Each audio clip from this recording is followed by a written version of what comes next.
Industrial cooking has taken a substantial toll on our health and well-being. Processed food companies use much more sugar, fat, and salt than we do whilst cooking.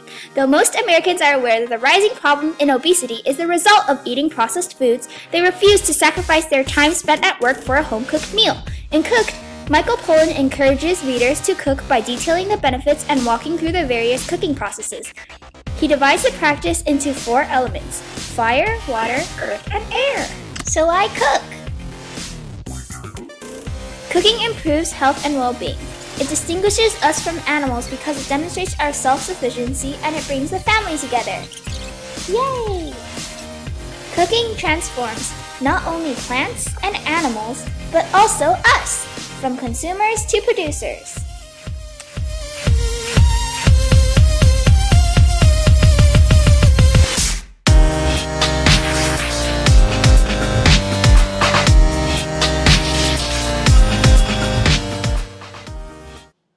Let's begin with fire.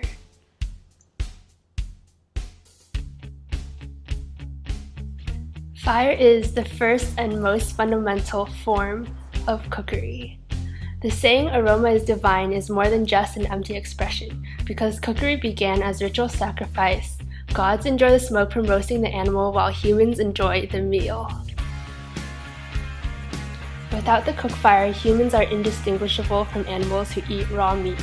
Therefore, cooking gives us our human identity and allows us to observe religious practice, which leads to the binding of the human community.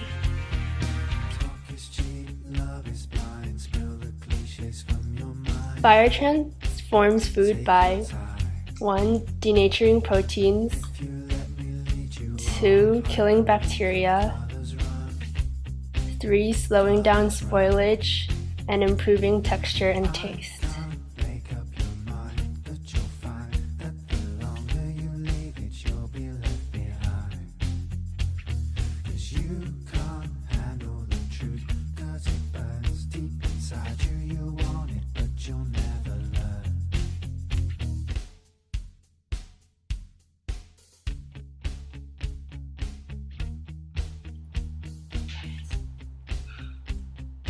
Barbecue is the communion between fire, smoke, and meat. The principal barbecue meat is pig, and in order for barbecue to be authentic, you need to pay as much attention to the pig as the seasoning. The pig is hung over barbecue pits with fire produced by coals. How to cook with water. That's celery, onions, and carrots. Pot dishes are about marrying lots of prosaic little things such as vegetables, spices, and meat, rather than elevating just one big thing, the meat. Making pot dishes is not a very ceremonial action, unlike cooking with fire. It is a representation of the turn from uncivilized to civilized mankind. Cooking with a pot requires the following format. Number 1, dice some aromatic plants. Number 2, saute them in some fat. Number 3, brown the pieces of meat. Number 4, put everything in a pot. And number 5, simmer below the boil for a long time. Let's begin with step 1. Finely dice some onions. The general principle calls for onions, carrots, and celery in a 2:1:1 ratio. Did you know that the onion is the second most important vegetable in the world? The first is, of course, the tomato.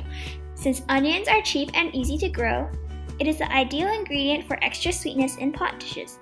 However, the need for diced onions is probably one of the reasons why time spent in the kitchen has dropped 40% in the United States since 1965. Chopping is boring, time-consuming work that actually burns people's eyes.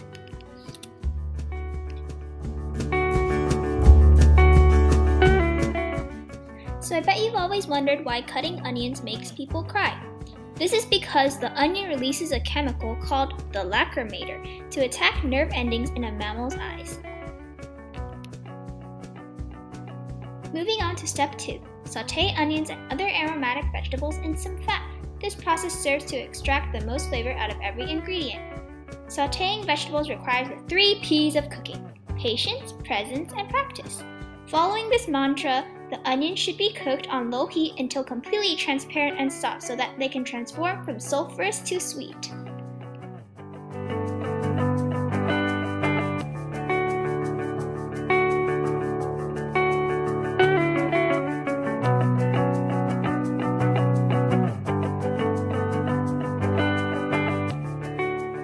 Step 3. Salt meat, then brown it. When salting meat, put 3 times as much salt as you think it needs.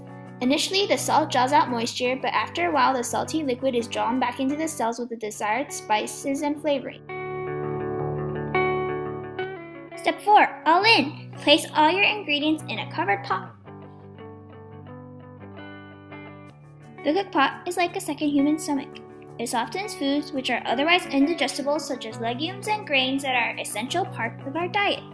The invention of the pot therefore led to the accumulation of wealth and symbolizes the rise of civilization as humans were able to expand their diet and destroy the rawness of meat. Step 5. Pour braising liquids over the ingredients. Water conducts fire's heat efficiently and evenly, detoxing plants and fungi whilst killing dangerous bacteria in meats. Water is the medium of flavor, allowing spices and seasonings to distribute their contributions evenly. It softens, blends, balances, harmonizes, and marries. Step 6. Simmer below the boil. Never allow the braise to exceed 212 Fahrenheit. Although cooking with water takes a lot of time and patience, this blessing should not be overlooked or go to waste. Since it represents our ancestors' economical breakthrough, symbolizes the rise of civilization and family. Audio Jungle. Next, air.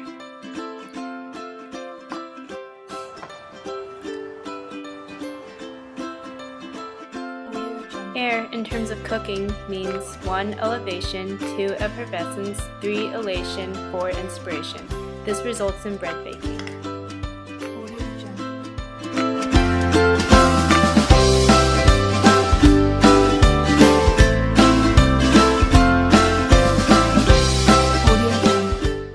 So how does air play a role in bread baking? 1. To create the basis of the dough, bacteria cultures feed on air and grow for a few weeks.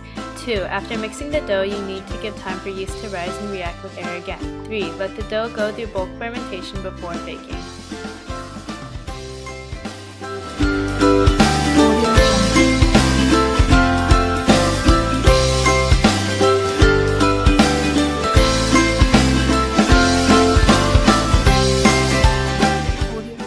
Bread is aromatic because of its holes called alveoli, which trap the yummy aroma inside the loaves.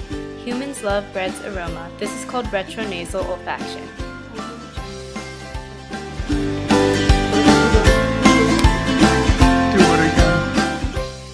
Bread tastes good, but it's essentially pure starch.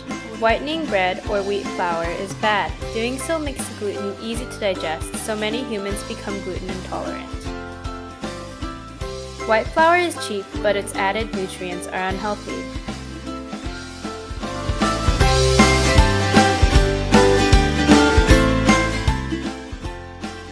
Don't process wheat, less is more. To put it simply, bread baking implies sophistication and civilization.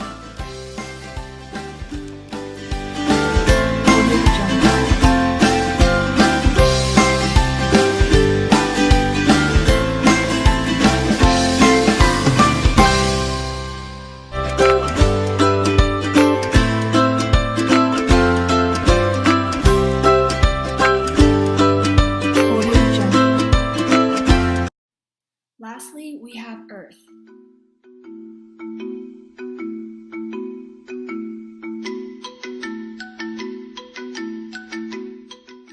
So how does Earth play a role in cooking? Earth breathes and shadows every fermentation, so energies and atoms in food can be reused by other things. In other words, Earth connects life to death through recycling energy. To ferment is to boil or pre-digest food. Bacteria, the key ingredient, is vital for fermentation, while oxygen harms the process because a lot of bacteria cannot survive in the presence of oxygen. So why should we ferment food? Fermentation has a variety of benefits, including breaking the dependency on consumerism, getting over self-destructive germophobia, rediscovering pleasures of transformation, creating new nutrients, and also breaking down toxic compounds. Fermentation can be divided into 3 categories: vegetable, animal, and alcohol. In vegetable fermentation, wild strains of lactic acid bacteria found in raw vegetables eat sugars and multiply, releasing lactic acid. The lactic acid gives the ferment its flavor and capacity to last.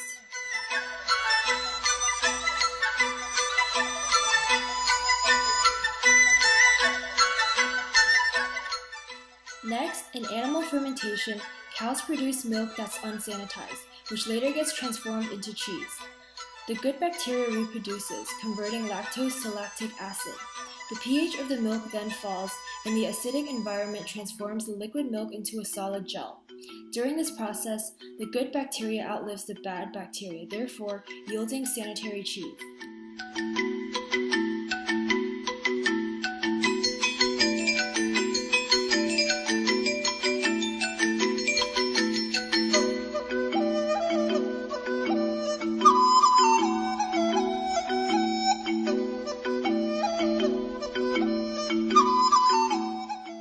Lastly, in alcohol fermentation, a single-celled yeast transforms plant sugars into a liquid which has the power to alter consciousness. The result is alcohol, which is rich in nutrients and calories, and even allows people who drink in moderation to live longer. By following Michael Pollan's advice to manipulate the 4 elements, fire, water, air, and earth, we concocted our very first home-cooked meal. Albeit it took us 4 hours to cook a few pork chops, a soup, and bake some bread, making the meal brought us closer as friends and taught us that sacrificing time to improve the quality of our food and health is well worth the time spent in the kitchen. Pollan was right. Thanks for watching.